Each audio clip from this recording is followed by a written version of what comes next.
This past Sunday was Ascension Sunday, and the Common Lectionary presents a gospel reading, Mark chapter 16, verse 15 to 20, drawn from the longer ending of Mark. The original version of the gospel we call Mark lacked this section entirely.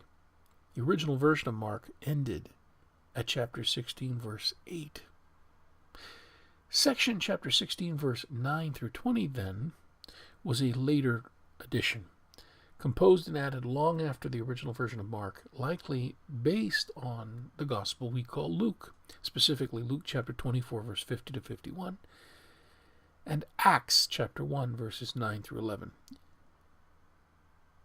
This section of Mark chapter 16, verse 15 to 20, reports the event of the ascension of Jesus. Again, this longer ending, not in the original version of Mark, which was written around 70 Common Era, was likely based on the ending of Luke, which was written 80 to 90 Common Era, where the risen Jesus opens the mind of his disciples to understand the scriptures of Israel, and they in turn learn that repentance and forgiveness of sins is to be proclaimed in the Messiah's name to all nations, beginning from Jerusalem, Luke chapter 24:47. Proclamation is not teaching, though. Really, proclamation is simply announcing.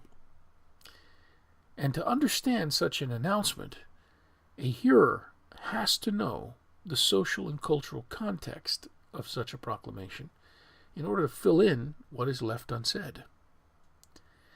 In Luke's Gospel, repentance and forgiveness of sin is announced to Israelites only. The social role of Messiah is an Israelite-specific role, a role undertaken on behalf of Israel. Therefore, this proclamation to all nations means, in context, to Israelites dwelling among all nations. The later Markan ending puts it to every creature. The process of making this proclamation to Israelites dwelling among all nations begins in Jerusalem, and in the book of Acts, also written by the author of Luke, it reaches Israelite communities at the end of the earth, Acts chapter 1, verse 8. In the process, Jesus' disciples might serve the needs of outsiders at God's behest, just like Elijah and Elisha did, who, by the way, are mentioned by Jesus in Luke chapter 4, verses 25 through 28. But something's different in Acts chapter 13.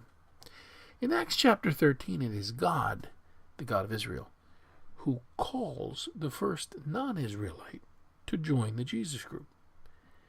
Divine initiative thus launched the move from ethnocentric particularism, dealing only with Israel and Israelites, to something more inclusive.